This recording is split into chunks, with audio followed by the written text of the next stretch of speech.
When?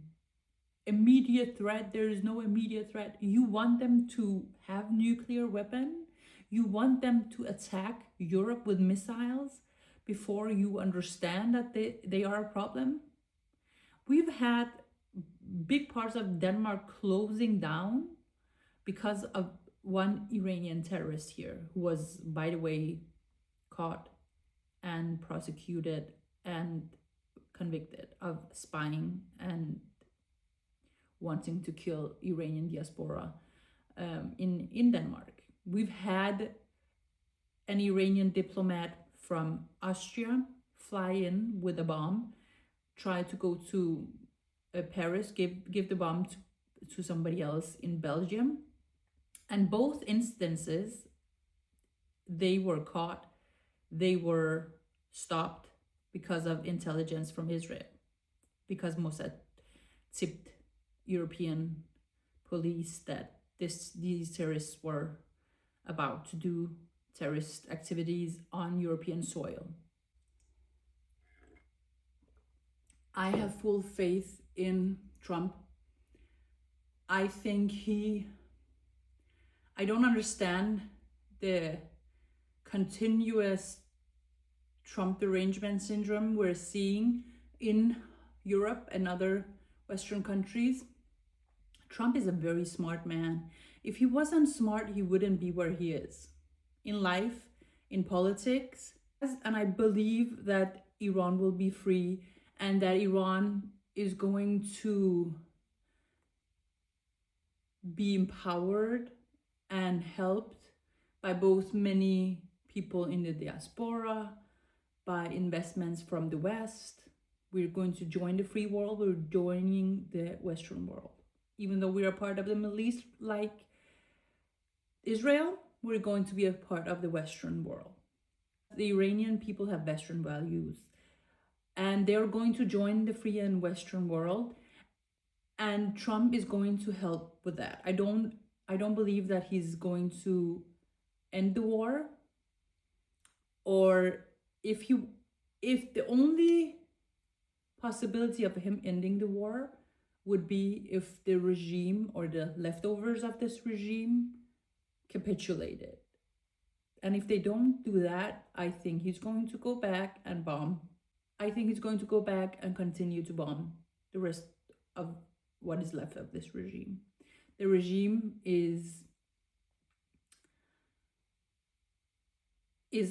has fallen. It has fallen. This is why they're talking about child soldiers. This is why they're bussing in militants from all over the regions, paid mercenaries.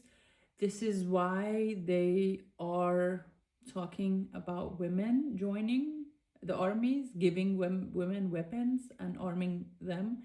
This is why they're using human shields, publicly and televised, using children and women as human shields. This is a terrorist regime, and Trump understands that more than ever. The European countries, NATO, has a huge problem, understanding the world, has a huge problem understanding their own issues at home with immigration and peaceful religion. They have a huge problem understanding the Middle East. And it's actually scary to be witnessing how European countries and NATO have acted during this war, what they're saying, what they've done, neglecting, NATO. In reality, that's what they're doing. They're undermining NATO. NATO members are undermining NATO.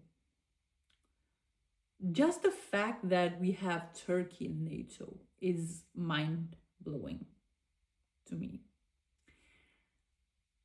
Turkey is a follower of the same ideology as Hamas. That is why they would not condemn Hamas. This is why they celebrate Hamas. This is why they help Hamas. This is why they host Hamas. This is why they helped Jolani come to power, because they are ideologically Sunni Brotherhood people. Erdogan, that is what Erdogan is. He is very dangerous. Erdogan should watch what happens to Iran and be very careful not to repeat the same mistakes as this regime, because they're going to be next when this regime is over. If they continue to do what they're doing, Qatar is a problem as well. Russia and China are our enemies.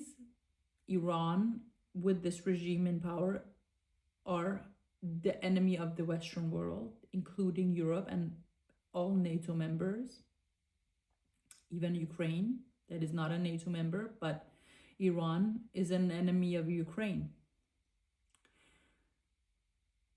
And while China, Russia, Qatar, Turkey, Iran, especially Iran, China, and Russia, have been working together, undermining the Western world, all NATO members, undermining us through various means: diplomacy, immigration, infiltrating our media, infiltrating our systems, political and otherwise, weaponizing social media against our nations in all of the Western world, all of the free world. It's not a coincidence. I don't think it's a coincidence that the Ukraine war happened and then 7th of October happened so close to each other after so many years of peace between East and West. China, Iran, and Russia hate the free world because their ideology is based on hate. It's the Red-Green Alliance, and both ideologies are anti-Western, are hateful against the free world. They don't like the free world. That is also why they keep failing, right? That is why their economies keep failing. That is why they're not as rich as us. That is why they're not as innovative as us. That is why they don't have peaceful nations. That is why they have to oppress and kill their own people. This is what I mean when I say Europeans and many nations in NATO do not understand what we're up against. We have enemies in many countries that have been working against the free Western world, and we are not able to cooperate, even not in NATO, even not at this point. We didn't help Israel after October 7th. We didn't help the Iranian people, and they have missiles that can reach Europe now. And if not now, then when? The same country attacked Israel through October 7th, through their proxies, and even celebrated it, helped Hamas continue their war against Israel, and with Hezbollah and so on. What did the Europeans do? The Europeans need to understand that this is not, we no longer live in a world where everybody's peaceful and kumbaya and so on. It's not the same world. Our enemies have been plotting, undermining, infiltrating, brainwashing our countries. The oikophobia, which is the self-hatred in Western world, is amazing. The Trump derangement syndrome it's evil. It's evil. This self-hatred, this oikophobia is evil. Hating your own country is evil. You've been brainwashed by evil. If you think that it's better in other countries, that other countries are better, why are you keeping your home and house and livelihood in the Western world? You could go live in Iran, Saudi Arabia, you could go live in Africa, you could go as a Westerner, you have the means and you have the possibilities to go anywhere and live, but you choose to stay in Denmark, in Norway, in the UK, the US, in Australia. And that is why it is hypocrisy. You know that the Western world, the free world, is better than these terrorist and oppressive regimes. And the free world is a small pocket of freedom on a global scale. We are very, very little part of a global context where freedom is not really a thing. Somewhere it's less a thing than other places. But you need to understand that you need to fight for your freedom. You need to take NATO seriously.